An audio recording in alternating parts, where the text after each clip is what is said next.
Hello दोस्तों, how are you? कैसे हो आप सभी?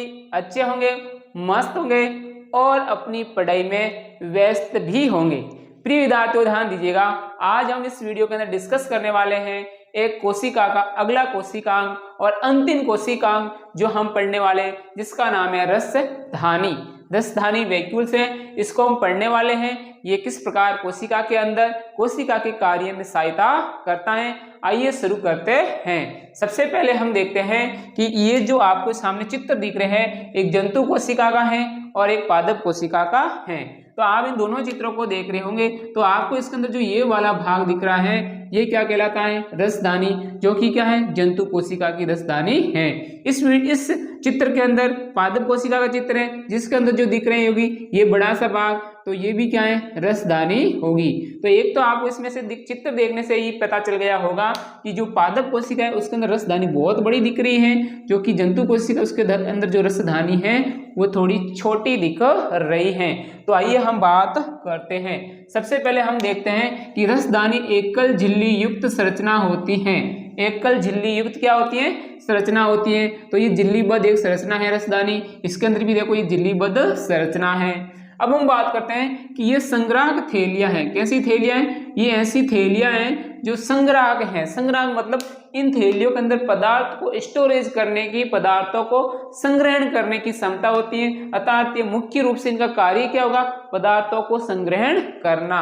तो पदार्थों को संग्रहण करने का कार्य करती है। और ये कैसे पदार्थों का संग्रहण करती है? एक ठोस पदार्थ का भी संग्रहण कर सकती है और द्रव पदार्थों का भी संग्रहण कर सकती है। तो याद रखना दोस्तों, ये संग्राहक थैलियां होती हैं जो पदार्थों का संग्रहण करती हैं, जो कि द्रव पदार्थ को भी संग्रहण कर सकती हैं और ठोस पदार्थ का भी संग्रहण कर सकती हैं। अब हम बात करते हैं कि ये जो रसधानियां हैं ये पादप कोशिका में भी पाई जाती हैं और जंतु कोशिका के अंदर भी पाई जाती हैं। अब हम अलग अलग बात करते हैं, जंतु कोशिका में बात करते हैं पहले, फिर हम बात करते हैं पादप कोशिका के अंदर भी। तो सबसे पहले हम देखते हैं जंतु कोशिका के अंदर। जंतु कोशिका में ये छोटी होती हैं, रसधानियां हैं। तो जंतु कोशिका में क्या होती हैं? छोटी। देखो ये इतनी छोटी सी रसधानी है, इसमें बहुत बड़ी रसधानी है, जबकि जंतु कोशिका में रसधानी क्या होती है? साइज में छोटी होती है दोस्तों।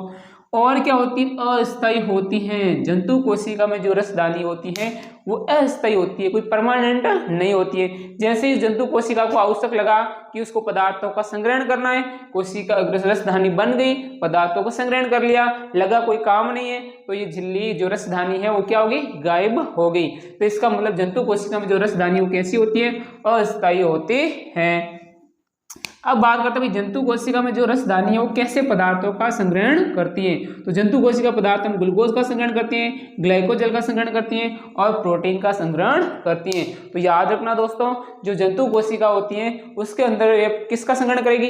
ग्लूकोज का संग्रहण करेगी, ग्लाइकोजन का संग्रहण करेगी और कुछ मात्रा में प्रोटीन का भी संग्रहण करेगी। ये हमने बात कर ली जंतु कोशिका के अंदर पाई जाने वाली रसधानी के बारे में। अब हम बात करते हैं पादप कोशिका के अंदर पाई जाने वाली रसधानी के बारे में। तो सबसे पहले हम देखते हैं, तो इसमें सीधा पता चल रहा है कि जंतु कोशिका की, जो पादप कोशिका की जो रसधानी है वो बड़ी होती है। कैसी होती है दोस्तों? बड़ी। इसमें देखो ये कितनी बड़ी दिख रही है पादप कोशिका के अंदर, ये इतनी बड़ी है, इसने इसके अंदर को भी साइड में खिसका दिया। आई समझ में दोस्तों? तो रसधानियां पादप कोशिका में इतनी बड़ी होती हैं जो इसके अंदर पाया जाने वाला केंद्र के उसको भी एक तरफ खिसका देती है और ये स्पष्ट दिखाई देती है। और जंतु कोशिका में क्या है भाई? छोटी होती है तो वो क्या है? थोड़ी कम दिखाई देती है। लेकिन पादप कोशिका में जो रसधानी वो क्या होती है? बहुत बड़ी होती है। तो आपको खुली खुली नजर आ रही है इतनी बड़ी रसधानी इसके अंदर है। और कुछ कुछ तो बहुत बड़ी होती है, जो कोशिका के आयतन का 50 से 90% पूरी कोशिका के अंदर क्या फैली होती है? रसधानी ही फैली होती है। तो याद रखना दोस्तों कि जंतु कोशिका के अंदर जो रसधानी है वो साइज में छोटी होती है और अस्पष्ट दिखाई देती है, जबकि जो पादप कोशिका के अंदर रसधानी क्या होती है? थोड़ी बड़ी होती है और एकदम स्पष्ट दिखाई देती है। अब हम बात करते हैं रसधानी कोशिका द्रव भरा रहता है। जो पादप कोशिका की रसधानी है, इस कोशिका के अंदर क्या भरा रहता है? इस रसधानी के अंदर क्या भरा रहता है? कोशिका द्रव। क्या भरा रहता है? कोशिका द्रव भरा रहता है। और जिसमें उस कोशिका द्रव के अंदर कुछ पदार्थ रहते हैं जो पौधों के लिए बहुत ही आवश्यक पदार्थ हैं। तो याद रखना दोस्तों, जो पादप कोशिका हैं उस पादप कोशिका के अंदर जो रसधानी वो बड़ी होती है, स्पष्ट रूप से दिखाई देती है और स्थायी होती है। कैसी होती है दोस्तों? स्थायी होती है। जबकि जंतु कोशिका में कोई स्थायी नहीं है, जैसे उसको जरूरत पड़ी रसधानी बन गई और जरूरत नहीं है रसधानी हट गई। जबकि पादप कोशिका के अंदर ऐसा नहीं है, ये स्थायी होती है, बड़ी होती है, स्पष्ट रूप से दिखाई देती है। इसके अंदर कोशिका दरो भरा रहता है, जिसके अंदर कोशिका को पादप कोशिका को जो पदार्थ आवश्यक रूप से चाहिए होते हैं वो उसके अंदर पाए जाते हैं। और कौन कौन से आवश्यक पदार्थ हैं? उसके अंदर शर्करा भरा रहता है। क्या भरा रहती है? शर्करा भरी रहती है। कार्बनिक अम्ल भरे रहते हैं, इसके अंदर अमीनो अम्ल होता है और कुछ मात्रा में प्रोटीन भी होती है, जो किसके अंदर होती है?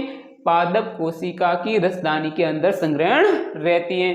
अब हम बात करते हैं इसके कार्य क्या और क्या कार्य हो सकता है इस पादप कोशिका के अंदर रसदानी के। तो ये कोशिका को स्फीति प्रदान करती है, कोशिका को स्फीति, कोशिका को फूले रखना, एकदम आकृति प्रदान करना, टाइट रखना, और क्या कठोरता प्रदान करती है। तो इन संग्रहण के अलावा ये रसधानी पादप कोशिका के अंदर उसको स्फीति देने का काम करती है, एकदम फुल टाइट रखने का काम करती है, साथ में कठोरता प्रदान करने का भी कार्य करती है। और क्या बात करते हैं इसके अंदर? कुछ पादप कोशिकाओं की केंद्रीय रसधानी, ये जो रसधानी है इतनी बड़ी होती है आमाप में कि कोशिका का जितना आयतन है उस आयतन का 50 से 90% तक फैल जाती है। ये जो कोशिका है, इस कोशिका का टोटल जो 100% एरिया है आमाप है, उसका 50 से 90% तक में रसदानी फैल जाती है। ऐसी स्थिति में जो केंद्रक होता है उसको एक साइड में खिसका दिया जाता है। तो याद रखना दोस्तों, कुछ पादपों की रसदानियां बहुत बड़ी होती है जो कोशिका के आयतन का 50 से 90% तक होती हैं। अब हम बात करते हैं इसके अंदर कुछ और पदार्थ है, जैसे एक कोशिकीय जीव अमीबा जैसे जीव है, उसके अंदर भी क्या होती है? रसदानियां होती हैं। तो उन रसदानियों के अंदर क्या होता है? उस रसदानी के अंदर जो पदार्थ अमीबा पानी से ग्रहण करता है या अपना आसपास से पदार्थ ग्रहण करता है, खाद्य पदार्थ, उसका स्टोरेज रखता है। तो याद रखना दोस्तों, जो कुछ छोटे जीव हैं, एक उसके जीव हैं जो अपने आसपास से जो भोजन लेते हैं उस भोजन को वो रसदानी के अंदर क्या रखते हैं? स्टोर रखते हैं तथा उसका पाचन करते हैं। साथ में विशिष्ट कुछ और भी उसके अंदर रसदानियां होती हैं। जो अब एक उसके जीव जो पानी के अंदर रहते हैं तो अतिरिक्त पानी होता है उसके पास, उसको बाहर निकालने में या उससे अमीबा के अंदर या एक उसके जीवों के अंदर अपशिष्ट पदार्थ बन जाते हैं, उनको बाहर निकालने में ये रसधानियां मदद करती हैं। तो प्यारे दोस्तों, यहाँ पर आपको ये टॉपिक समझ में आया होगा। ये हमारा रसदानी वाला टॉपिक यहाँ पर पूरा होता है। तो मुख्य रूप से आपको पादप कोशिका व जंतु कोशिका की रसदानियों के बारे में पता होना चाहिए। इसमें छोटी होती है, इसमें बड़ी होती है, इसमें रसदानी स्थायी होती है, इसमें अस्थायी होती है। इसके अंदर पदार्थों का संग्रहण होता है, ग्लूकोज, ग्लाइकोजन, प्रोटीन। इसके अंदर क्या होता है? अमीनो अम्ल है, कार्बनिक अम्ल है, प्रोटीन है, शर्करा का स्टोरेज होता है। ये स्फीति प्रदान करने में और कठोरता प्रदान करने में भी कार्य करती हैं। ये बहुत बड़ी होती है, कोशिका के आमाप का 50 से 90% तक भी हो सकता है। और क्या याद है दोस्तों, ये बड़ी स्पष्ट दिखाई देती है क्योंकि साइज में क्या होती है? बड़ी होती है। इसी के साथ हमारा ये जो रसधानी वाला टॉपिक यहाँ पर पूरा होता है। और ये कोशिका के अंदर हमने जो कोशिकांगों की चर्चा कर रहे थे, जो कोशिका के विभिन्न कार्य जैसे कि श्वसन है, पाचन है और उसके अंदर जो प्रोटीन बनाने का कार्य है, जो ऐसे बहुत सारे कोशिका अंग हैं जो मिलकर उस कोशिका के संपूर्ण क्रियाकलाप को चलाने का कार्य कर रहे हैं, उनके बारे में हमने पढ़ा। और आगे हम पढ़ने वाले हैं अर्धसूत्री विभाजन और समसूत्री विभाजन। इसी के साथ जय हिंद, जय भारत। फिर मिलते हैं नेक्स्ट वीडियो के साथ। प्लीज दोस्तों, चैनल को लाइक, शेयर व सब्सक्राइब करना बिल्कुल ना भूलिएगा।